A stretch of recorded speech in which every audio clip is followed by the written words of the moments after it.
Un general alto y fuerte, de frente ancha, barba poblada y mirada agradable. Así era Antonio, que vivió desde el año 83 hasta el 30 a.C. Cuando sus soldados comían en las mesas de madera del campamento, él se ponía de pie y compartía con ellos y reía y hablaba como si fuera un hombre común de la tropa. Y sus hombres le querían por sus maneras francas y su temperamento alegre. Admiraban su buen aspecto y decían que era como el héroe Hércules. Antonio era generoso con sus enemigos. Una vez, en una batalla en Egipto, una persona con la que había mantenido amistad cayó muerta en el bando contrario. Nada más enterarse de la muerte de su viejo amigo, Antonio envió a algunos romanos a buscar el cadáver. Cuando lo encontraron, Antonio hizo que lo enterraran con un funeral casi de reyes. Con sus amigos era incluso demasiado generoso, pues odiaba que lo consideraran tacaño. Una vez ordenó al encargado de su casa que apartara una suma de dinero para un compañero muy querido. El sirviente colocó la plata en un montón con la esperanza de que Antonio cambiara de opinión y diera menos. Cuando Antonio vio lo que pensaba el siervo, le dijo de manera fría y señorial: «La cantidad es demasiado pequeña, dóblala y llévasela a mi amigo». En la guerra estaba dispuesto a escalar los muros de las fortalezas, a lanzarse a caballo contra el enemigo, a soportar el hambre y la sed. Cuando había paz, se entregaba a la vida desenfrenada. El séquito de sirvientes que transportaba sus vasijas de oro y plata, etc., constituía un pequeño ejército. Instalaban su tienda en una agradable arboleda sombreada junto a un río y ponían la mesa como en un palacio. Enganchaba leones amaestrados a su carro, de modo que acudían a contemplarlo multitudes de personas. Se divertía con actores y cómicos. Bebía demasiado en los banquetes nocturnos y dormía borracho la mayor parte del día siguiente.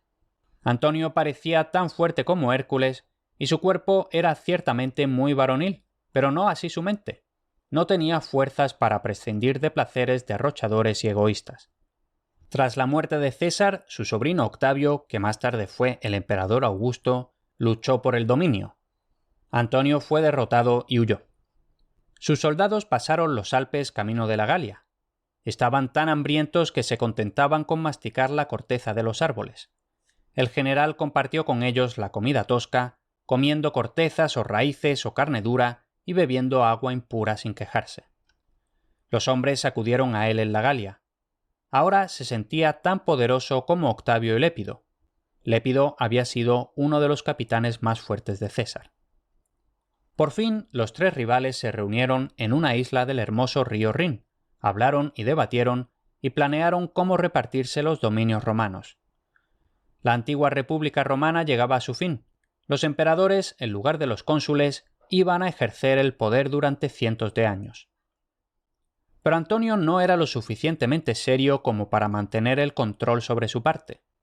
Corría tras los placeres como los niños corren tras las mariposas. Le tocó gobernar Asia Menor. Entró en la ciudad de Éfeso como si fuera con un espectáculo para un circo. Mujeres vestidas como sacerdotisas del dios del vino Baco y hombres ataviados como sátiros salvajes de los bosques marchaban y bailaban en procesión. Y las calles de la ciudad se llenaron de bulliciosos juerguistas que llevaban coronas de marfil, agitaban lanzas adornadas con guirnaldas de hiedra y tocaban alegremente arpas, flautas y otros instrumentos. Antonio cabalgaba alegremente en medio de la multitud, y un estruendo de voces lo aclamaba: «¡Baco, Baco! ¡Siempre amable y libre! ¡Io, Io, Baco!». Pero el pueblo trabajador de Asia tuvo que pagar por todas sus locuras, y muchos pobres campesinos y artesanos se vieron obligados a pagar fuertes impuestos a los oficiales de Antonio. Dirigiéndose hacia Oriente, se detuvo en las montañas de Cilicia. Allí esperaba encontrarse con una dama de la que había oído hablar a menudo, pero a la que nunca había visto. Se trataba de Cleopatra, la reina de Egipto. Ella quería que él la viera en todo su esplendor, así que se dispuso a viajar río abajo hasta su campamento. Su nave era espléndida. La roda estaba bañada en oro, las velas eran de color púrpura y los remos de plata. Los músicos tocaban mientras los remeros remaban y todos seguían el compás al unísono.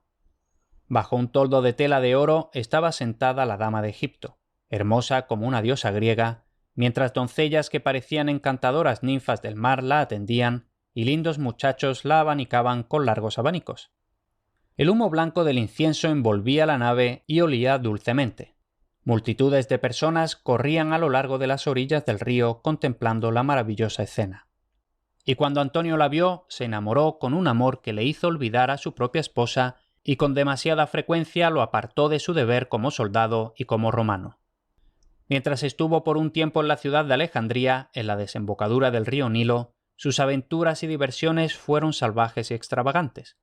Por la noche, Cleopatra y él se paseaban por las calles, vestidos como meros esclavos, y actuaban como si fueran asadores de una taberna. Un día Antonio se sentó a pescar junto a un estanque, y los cortesanos y damas ociosos se reclinaron a la sombra de los árboles cercanos y todo el grupo estaba alegre. Pocos peces picaron en el anzuelo de Antonio, y la reina sonreía ante su fracaso. Entonces él ordenó a un esclavo que se zambullera disimuladamente en el agua y sujetara un pez muerto al anzuelo para que pareciera que Antonio había pescado algo por fin. Este truco se repitió varias veces, entre los aplausos de los cortesanos. Pero Cleopatra se dio cuenta del engaño y ordenó a uno de sus sirvientes que se zambullera y fijara un pez seco y salado a la caña de pescar del romano. Se oyeron auténticas carcajadas cuando Antonio sacó un pescado tieso como una mojama y Antonio se rió de sí mismo. La siguiente escena, sin embargo, fue muy diferente. En ella, Antonio volvía a ser general y dirigía su ejército de romanos en la lejana tierra de los partos. Los romanos se habían enfrentado a menudo con este pueblo oriental y conocían bien el terror de los proyectiles partos. Antonio estuvo cerca del desastre más de una vez. Sus hombres eran héroes. Marcharon miles de kilómetros en aquella tierra exótica. Tuvieron que retirarse a través de pasos rocosos donde no había agua. Derrotaron al enemigo en 18 combates. Antonio perdió 20.000 infantes y 4.000 jinetes. La sed y la enfermedad habían matado a muchos de estos leales soldados. Y cuando el ejército cruzó un río que dividía la región parta de Armenia y se vieron libres de los ataques de sus feroces enemigos, besaron el suelo de alegría.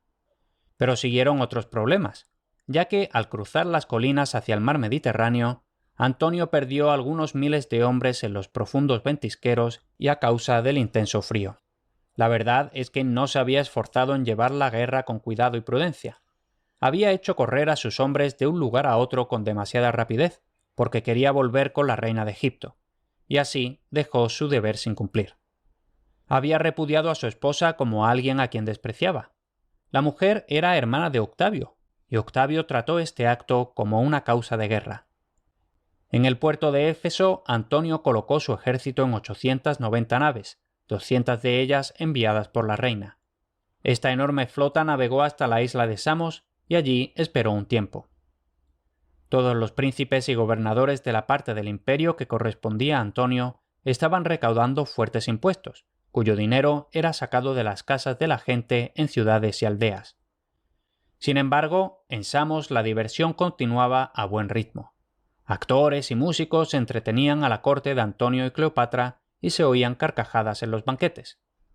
Octavio llevó su ejército a través del mar hasta la costa de Epiro, frente a la costa occidental de Italia, y su armada se preparó para hacer frente al ataque de Antonio. El lugar de la batalla se llamaba Accio. Cuando Octavio iba de su tienda a la nave, se encontró con un hombre que conducía un asno. «¿Cómo te llamas?», le preguntó. «Buena fortuna». «¿Y tu asno?». «Victoria». Alegre estaba el corazón de Octavio cuando recibió esta respuesta. Era un buen augurio. En efecto, obtuvo la victoria y posteriormente se erigió en aquel lugar una estatua de bronce del asno y su dueño.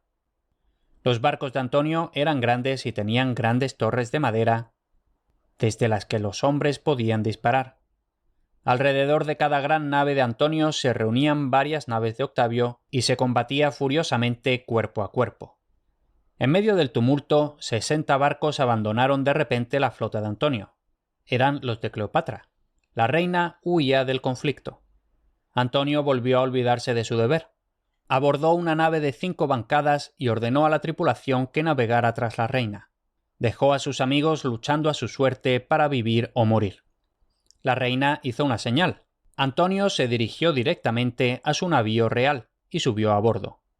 La flota navegó hacia el sur y ya no se oyó el ruido de la guerra. Antonio permaneció en silencio con la cabeza entre las manos. Se sentía avergonzado y miserable. Ni él ni la reina hablaron durante mucho tiempo. Y así llegaron a Alejandría de Egipto. El severo vencedor los siguió. Soldados y marineros por igual desertaron hacia el bando de Octavio. Antonio vio que su causa estaba perdida. Se clavó una espada y yacía moribundo. La reina había huido a una enorme torre donde había escondido su tesoro de oro, plata, esmeraldas, perlas, ébano, marfil y canela. Estaba sola con otras 2 mujeres. El moribundo Antonio fue llevado a la puerta de la fortaleza. Ella no quiso abrir, sino que dijo que lo subieran en su camilla con cuerdas hasta una ventana. La reina y sus 2 compañeras tiraron con fuerza de las cuerdas y lo alzaron. «¡Me muero, Egipto! ¡Me muero! Dame un poco de vino y déjame hablar un poco». Y mientras ella se inclinaba sobre él, murmuró que, si había de ser vencido, estaba dispuesto a que lo venciera un romano.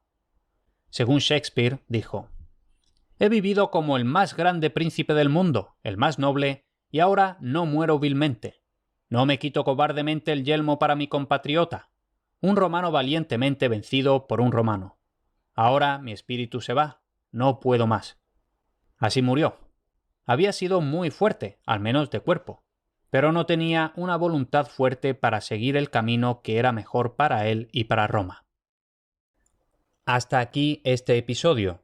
Si te ha gustado, me ayuda mucho que le des un me gusta y dejes una reseña positiva en la plataforma donde estés escuchando. Así el podcast llega a más gente. Y por cierto, publicar episodios regularmente supone un gran esfuerzo. Si quieres apoyar de verdad estos contenidos, puedes apuntarte al Podcast Premium por un pago único bastante bajo. De esta forma podrás disfrutar de los siguientes episodios por adelantado y sin ningún tipo de publicidad. Si te interesa, dirígete a grandesheroes.com y échale un vistazo. Ahí también puedes comprar los libros en los que se basa el podcast, ya sea en papel o en digital, que eso también ayuda mucho.